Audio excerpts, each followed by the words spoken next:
பானு வணக்கம். அதிமுகவுடைய செயற்குழு பொதுக்குழு கூட்டம் இன்னும் சற்று நேரத்தில் சரியாக 10:30 மணிக்கு வானகரத்தில் இருக்கக்கூடிய தனியார் மண்டபத்தில் நடைபெறுகிறது. அதுக்காக கிட்டத்தட்ட 2800 உறுப்பினர்கள் செயற்குழு மற்றும் பொதுக்குழு என மொத்தமாக சேர்த்து 2800 உறுப்பினர்களுக்கு அழைப்பு விடுக்கப்பட்டிருக்கிறது. இந்த பொதுக்கூட்டமானது தமிழ்மகன் உசேன் தலைமையில் இந்த கூட்டமானது நடைபெறுகிறது. குறிப்பாக இந்த கூட்டம் இந்த நேரத்தில் முக்கியத்துவம் வாய்ந்த ஒன்றாக பார்க்கப்படக்கூடியதுக்கு மிக முக்கியமான 3 காரணங்கள் சொல்லப்படுகின்றன. முதல் காரணம் என்பது வரக்கூடிய நாடாளுமன்ற தேர்தல் இன்னும் விரைவில் நாடாளுமன்ற தேர்தல் நடைபெற உள்ளது. அதில் அதிமுகவினுடைய நிலைப்பாடு என்ன, அதிமுகவினுடைய கூட்டணி நிலைப்பாடு என்ன, எந்தெந்த கட்சிகளோடு கூட்டணி அமைப்பார்கள் என்றால் ஏற்கனவே மிகப்பெரிய மெகா கூட்டணி அமைக்கப்படும் என்று அதிமுக தரப்பில் தெரிவிக்கப்பட்டது. ஆனால் கடந்த நாடாளுமன்ற தேர்தலின் போது கூட பாமக மற்றும் பாஜகவோடு கூட்டணி அமைத்து அதிமுக போட்டியிட்டது. அதற்கு பிறகு தேர்தல் முடிந்த பிறகு அந்த கூட்டணியானது உடைந்தது. தற்போது சமீபத்தில் தான் பாஜகவுடனான கூட்டணியை முறித்துக் கொள்வதாக அதிமுக தரப்பில் அறிவிக்கப்பட்டது. இப்படியாக பல்வேறு சலசலப்புக்கு மத்தியில் இவர்களை தவிர்த்து மிகப்பெரிய மெகா கூட்டணி என்பது யாருடன் சேர்ந்து அமைப்பார்கள் என்ற எதிர்பார்ப்பு எழுந்திருக்கிறது. இது மிக முக்கியமான ஒன்றாக பார்க்கப்படுகிறது. இது குறித்தும் இன்றைய கூட்டத்தில் விவாதிக்கப்படும் என்று எதிர்பார்க்கப்படுகிறது.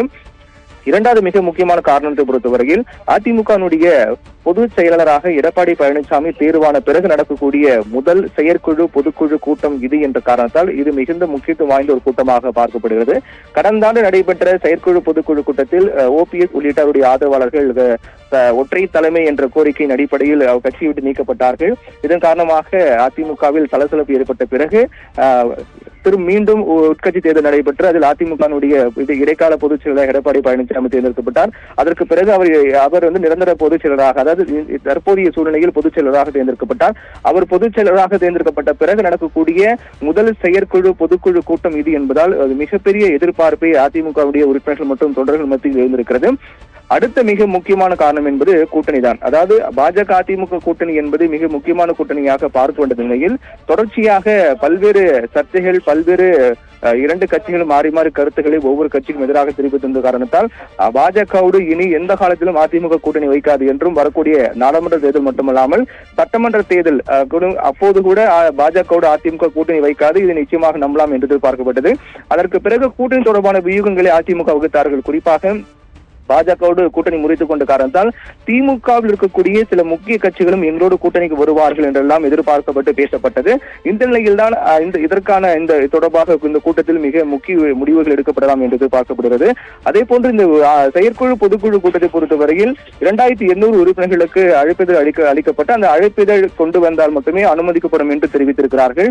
அது மட்டுமல்லாமல் இந்த கூட்டத்தில் உட்கட்சி தேர்தல் வெற்றிக்கு கட்சியின் செயற்குழு பொதுக்குழு கூட்டத்தில் ஒப்புதல் பெறப்பட்டு அங்கீகரிக்கப்படும் என்றும் எதிர்பார்க்கப்படுகிறது.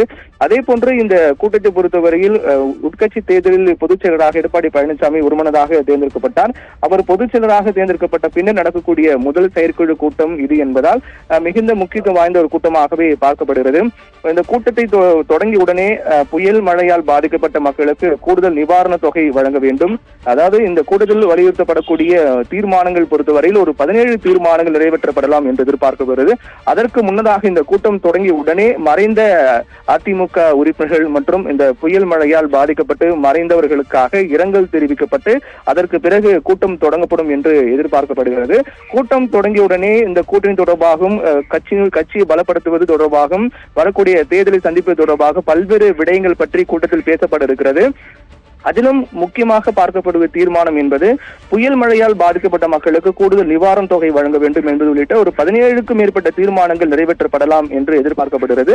அதே போன்று தற்போது ஆளுங்கட்சியாக இருக்கக்கூடிய திமுக அரசுக்கு எதிராக கண்டன தீர்மானங்கள் நிறைவேற்றப்படலாம் என்று எதிர்பார்க்கப்படுகிறது.